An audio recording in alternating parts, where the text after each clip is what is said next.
সাইরাম, জয় সাইরাম। আজ আমরা বৃহস্পতিবার, বাবার বার অর্থাৎ গুরুবার। এই গুরুবারে শ্রী সাই বাবার নাম স্মরণ করব এবং বাবার ব্রতকথা পাঠ করব। এই ব্রতকথা পাঠ করলে এবং শ্রবণ করলে আপনার দুঃখ, কষ্ট সমস্ত কিছু তিলে তিলে বিনাশ হতে শুরু করে। সুখ, সমৃদ্ধি, শান্তি, যশ এবং ধন প্রাপ্তি হেতু বৃহস্পতিবারের অদ্ভুত চমৎকারী ব্রতকথা, পুজোর নিয়মাবলী আর অষ্টোত্তর নামাবলী, এগুলো সবকিছুই আমি আপনাদের সঙ্গে ধীরে ধীরে ভাগ করে নেব। তার আগে চলুন আজ আমরা পড়ি শ্রী সাই বাবার ব্রতকথা। শুনো শুনো ভক্তবৃন্দ, শুনো সর্বজন, সাই বাবার ব্রতকথা করিব বর্ণন। প্রথমে প্রণাম করি লক্ষ্মী নারায়ণে, জগতের সৃষ্টিকর্তা ব্রহ্মা চতুরানে। প্রণামামি মহেশ্বর দৈবকী নন্দন, প্রণামামি ৩৩ কোটি যত দেবগণ। প্রণাম করি শ্রীরামচন্দ্রে ভক্ত হনুমানে, রইল প্রণাম শত সহস্র যত ভক্তজনে। প্রণামামি মহামায়া গণেশ জননী, যার মায়ায় এ ভুবন চলেছে দিবা জামি।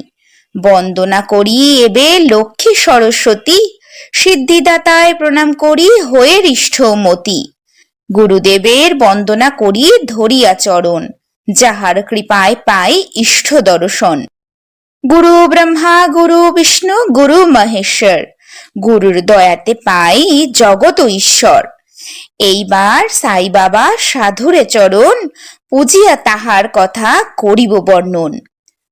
ধরা ভূমি বাধা বিঘ্নে যখন যায় ভরে, অত্যাচারে মানুষ যখন দুঃখিত অন্তরে, কালে অবতারের হয় আগমন, সাই বাবা সেই রূপ মোদের প্রিয়জন।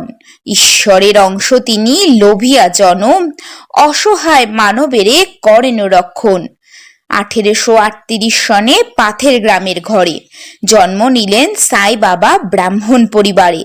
মা বাবার খবর পুস্তকে নাই লেখা, মুসলমান সন্ত তাকে করেছিলেন রক্ষা। পরম স্নেহ যত্নে তিনি শিক্ষা দীক্ষা দিয়ে, ১৬ বছর ছিল তাকে বুকে ধরে নিয়ে।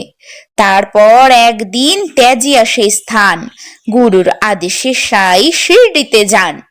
আহমেদনগরের শিরডি সর্বজন বিদিত, তথাকার মসজিদে হইলেন স্থিত।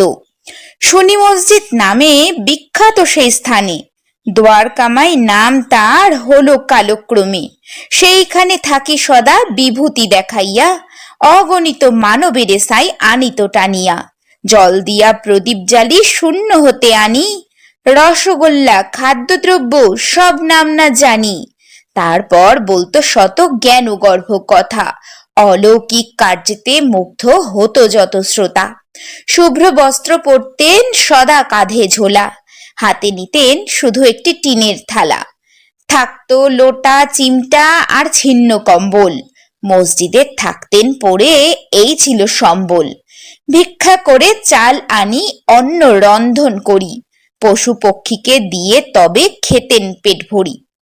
কখনো আশ্রিতদের কিছু অন্ন দিয়ে অর্ধপেটে ভোজনেও থাকতেন তৃপ্ত হয়ে। কত রকমের ঔষধ দিতেন নানা রোগের তরে, আনন্দের বইত উজান বন্ধা নারীর ঘরে। সন্তানহীনা পেল সন্তান, রোগী পেল মুক্তি, তিনি হলেন সাই বাবা, এমনই তার শক্তি। কত দরিদ্রের দুঃখ লাঘব করেছেন সাই, ব্যবসায়ীর মুখে হাসি তার তুলনা নাই। ত্যাগ বৈরাগ্য শ্রদ্ধা ভক্তি তার জীবনের বাণী, কালের নিয়মে সব ঘটে শাস্ত্রে বাখনি। ধৈর্য সম নাই গুণ একথা শুনেছি বলতে, ঐশ্য কৃপা ছাড়া কেউ পারে না পথ চলতে। ৫৮তে দ্বারকামাইতে ধুনি প্রতিষ্ঠিত, সেই ধুনি আজও জ্বলিছে অবিরত। মানবের কল্যাণ হেতু আজও ধুনি জ্বলে, ভক্তগণ মুক্তি হেতু যায় দলে দলে। সেই ধুনির ভস্য নিয়ে করিয়া প্রণাম, ফিরে ঘরে লাভ করে অশেষ কল্যাণ। বৃহস্পতিবারে শ্রদ্ধায় যে করে সাই পূজা, ধন ও সম্পদ লাভ করে এ নয় অন্যথা। ১১টি বৃহস্পতিবার যে ব্রত কথা পড়ে, সাই বাবার করুণা পায় প্রফুল্ল অন্তরে। যেই জন ব্রত কথা শুনে সারাক্ষণ, সাই বাবা দেখা দিয়ে পূর্ণ করে মন। সাই বাবার ব্রত কথা শ্রবণ করি সবে, তারপর নৈবেদ্য গ্রহণ করিবে। সাই বাবার আরতি দেখি আনন্দিত মনে, পবিত্র হয় জীবন, তার মুক্তি পায় ধ্যানে। সাই বাবার ব্রত কথা হইল সমাপন, প্রেমানন্দে জয়তু সাই বলুন সর্বজন। সাই বাবা হরে সাই হরে সাই হরে, হরে দত্ত দত্ত দত্ত হরে হরে।